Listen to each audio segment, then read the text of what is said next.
All right, chat.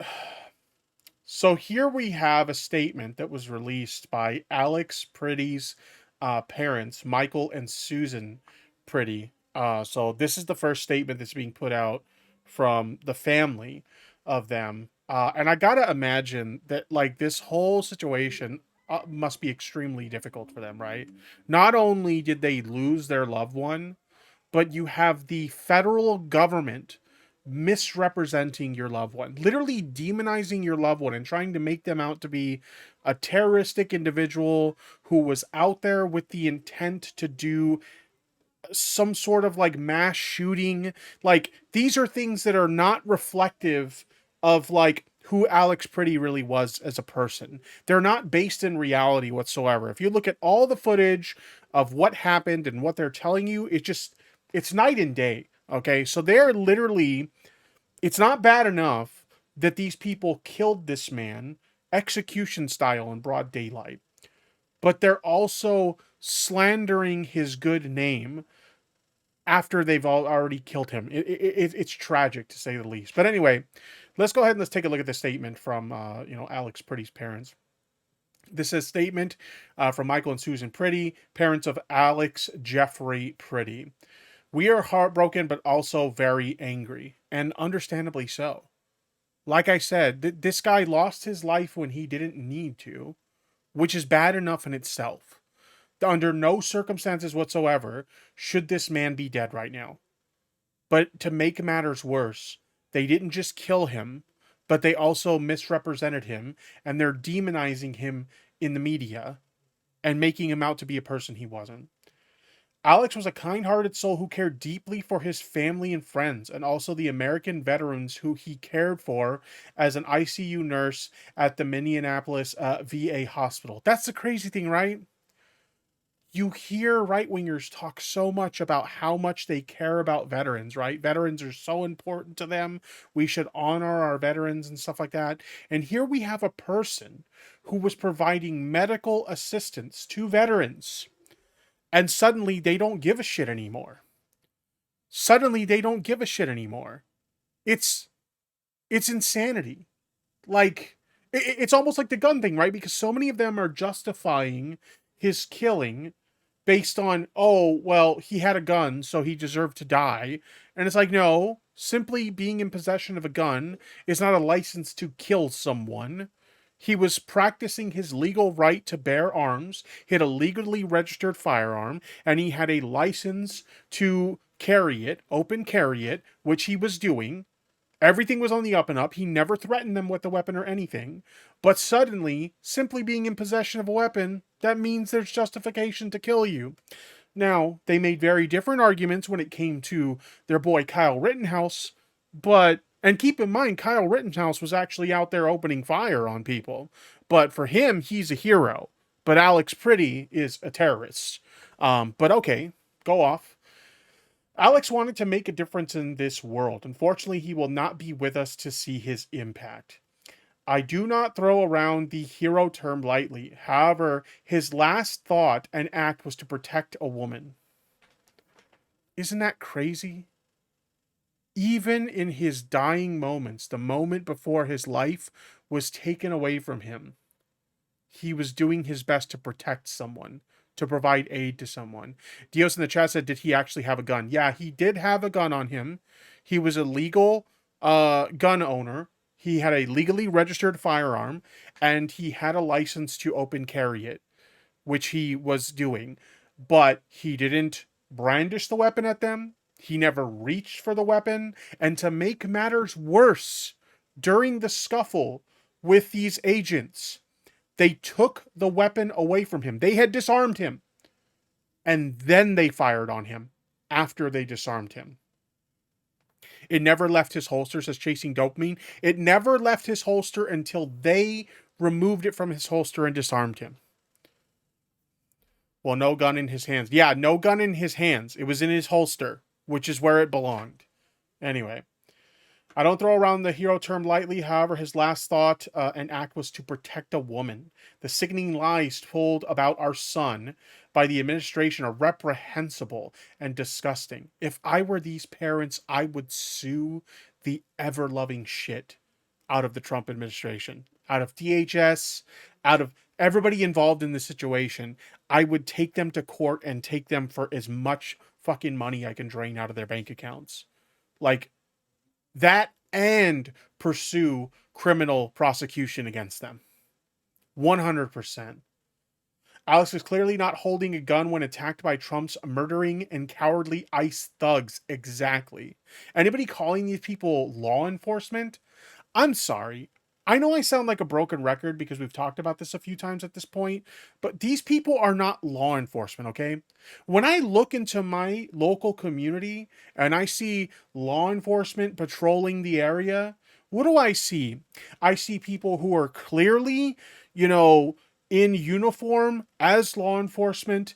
They have a badge number that, if they were to do something that I consider to be unlawful, I can report it to my local police department and I can provide the badge number and say, hey, your officer with this name and this badge number, he did this horrible thing that I think that you guys should look into. There's, some way to identify them. They're not hiding their face behind a mask. They have body cams, so everything they're doing is constantly being documented.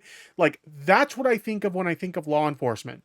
I don't think of a bunch of thugs hiding behind, fucking ski masks and going around terrorizing communities and think, oh yeah, that's law enforcement. That's not what I think about when I think about law enforcement. These guys look like they're going to rob a bank with the masks that they wear on their faces, not go and protect communities, which is what they aren't doing, by the way. They're not protecting communities, they're terrorizing communities. So yes, they are totally in the right to call them thugs.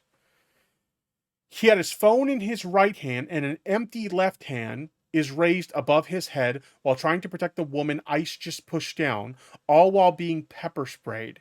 And we saw it ourselves. We watched the videos yesterday, chat. He has his phone in one hand that he's using to document them, which is, we have a legal right to do that. We have a legal right to document what our government and what law enforcement, and in this case, I say law enforcement in air quotes, but we have a legal right to document what they're doing, right? In a public place. So he's doing his legal right to document them in one hand with his phone, and in the other hand, he's holding his hand out like this. What does this mean, chat? When somebody is holding their hand out in this gesture towards someone, what does that mean? You are indicating to that person that you are not a threat, that you have no intention of harming them whatsoever. He didn't reach for his side to grab his firearm. He didn't gesture towards his firearm to indicate that he has a weapon that he can use to harm them. He held his hand out to present to them, I am not a threat. I see this woman you guys just pushed on the ground, and I'm trying to offer her aid. Just let me do so. And in response, what did they do? They pepper sprayed him at point blank range in the face. They tackled him down to the ground. They removed his firearm, disarmed him, making him an unarmed individual. And then they opened fire on him, execution style. Fucking mag dumped on him. They were still firing when he was laying motionless on the fucking ground. That is not heroic. That is not an act of defending a community or keeping people safe. That is an act of cowardice. The people involved in that action are fucking cowards. The parents then say, please get the truth out about our son. He was a good man. Thank you. Can you imagine, I know I kind of said this before, but I gotta say it again. Can you imagine being the parents of this individual and your heart's already broken because you've lost your loved one? If you've ever lost a loved one before, just in general, it's a very heartbreaking experience, okay? But imagine losing your loved one and also seeing their life taken as this video is being shared around social media. You see it for yourself. You see the very moment where they lost their life, right? And then to make matters worse, as if that's not bad enough, you have to watch Kristi Noem, the head of the DHS, public social media accounts for government agencies, talk about how your son was a terrorist who was preparing to engage in a mass casualty incident, even though all the videos out there don't show that at all. In fact, they completely contradict that. Like, somebody in my chat last night alluded to this. They were quoting like signs from lines from George Orwell's 1984, where they're talking about, like, don't pay attention to what you see and hear, pay attention to what we tell you. We're literally living in that right now. We are seeing, caught in 4K, video evidence of them execution style murdering an unarmed man for no reason whatsoever, and then trying to tell us something completely different than what we actually saw. It is unbelievable. So I know the likelihood that Michael and Susan Pretti are going to see this video is like slim to none. But if by some slim chance they happen to see this video, I want to let you know that I am deeply, deeply sorry for your loss.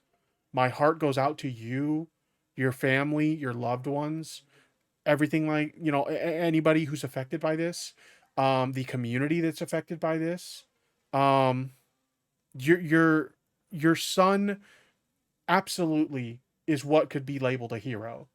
He was using his last moments to help a young woman who had been violently pushed to the ground by DHS agents.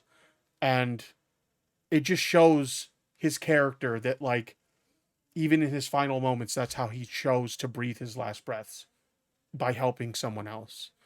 So I hope to God, in some way, shape, or form, you guys get justice for what happened to your son, because what happened to him is unacceptable.